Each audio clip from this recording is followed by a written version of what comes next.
Hello everyone, welcome back to the channel. So today I wanted to talk about choosing a goddess or god. Now for some people you look at divinity and it is just a multifaceted diamond and you're just picking which different facet you want to work with. I do not fall into that category. I think they're all very distinct and unique different individuals. I don't view it as a diamond. Now when you're wanting to start working with a deity, whether it's your first time or you start to have inclinations of another one coming in, it kind of goes around roughly the same path.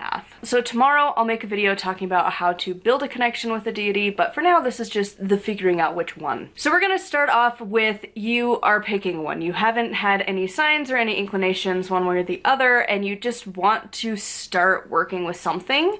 So here's that part. So to begin, most people, especially if you're a beginner, typically at some point in your life you've been interested in one pantheon or another.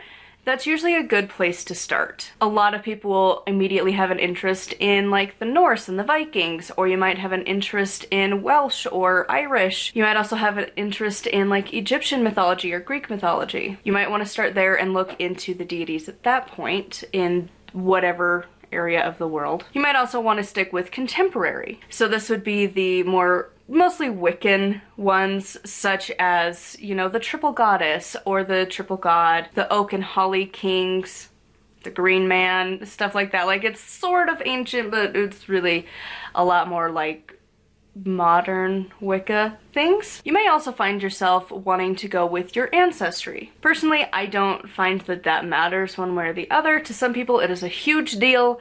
I don't think we should have to base our lives on decisions we didn't make, which includes who you are genetically related to. Sometimes it's fine, sometimes it's not so great. Sometimes people suck. So, and especially if you're adopted, do you choose the family that you were adopted into, who actually raised you and is your family, or your genetically related family? It gets a little iffy and a little muddy of waters, so just keep that in mind. A lot of people just stick with what they're interested in. But if you want to follow down that path, that's another way that some people will do it as well. The next, once you have picked a specific pantheon you want to look at, is to look into if you want a representation of masculine and feminine. And occasionally you will find some deities that are like kind of like a nice happy medium for the theys and thems out there, or people that just don't really like to include a lot of gender.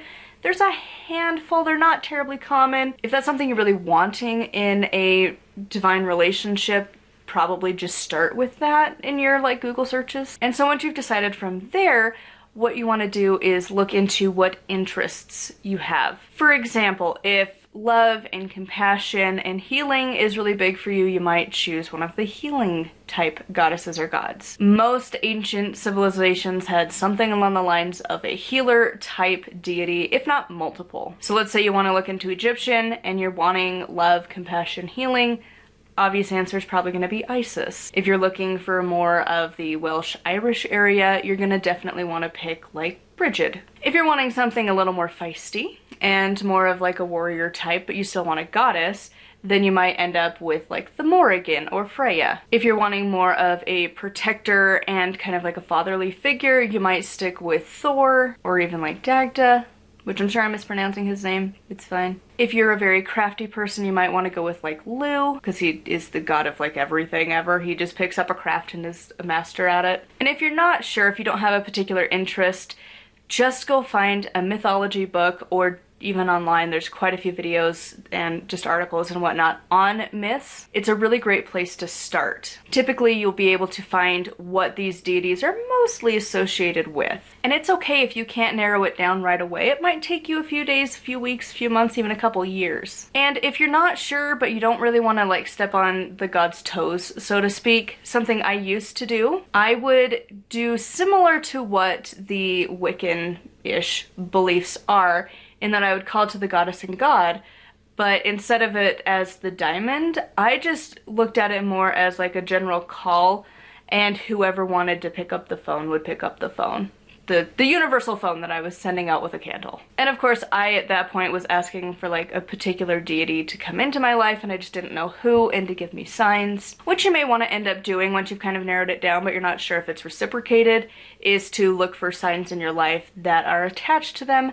Most of the time, there's a handful of deities that really didn't have a lot that was left over when Christianity took over, so it's kind of hard to know like what they're typically associated with, and because there's not a lot of information to go off of, a lot of it's reconstructed or just based off of personal gnosis, but usually most deities, especially the more common ones, are going to have animals, crystals, colors, weather patterns. I mean, there's a whole host of things associated with those deities, so you could start looking for those signs.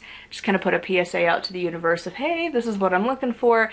If this, you know, if I'm supposed to work with you, basically give me a sign. And that's it. It's really not terribly difficult to get started, so I hope this gave you some ideas, and tomorrow we will talk about how to start to nourish that relationship once you have picked or been chosen. Because sometimes that happens. Sometimes a god will just pick you, and those signs were not asked for, but you constantly are starting to see stuff. Like, out of the blue, I started to see ravens. I had never seen them my entire life, and then the Morrigan came around, and now I always see ravens, always and forever now. Or you might start to have ladybugs coming around, and you've never really had much of an issue with them, and now they're everywhere. You might start to see a lot of like lightning and thunder videos and posts online that normally aren't there. You might also start to see a handful of goats and stuff like that, and then you're like, that's a little suspicious.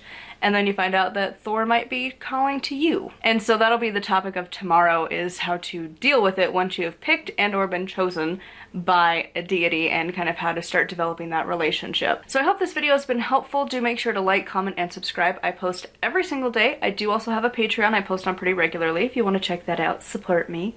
And until next time, thank you so much for watching, and blessed be.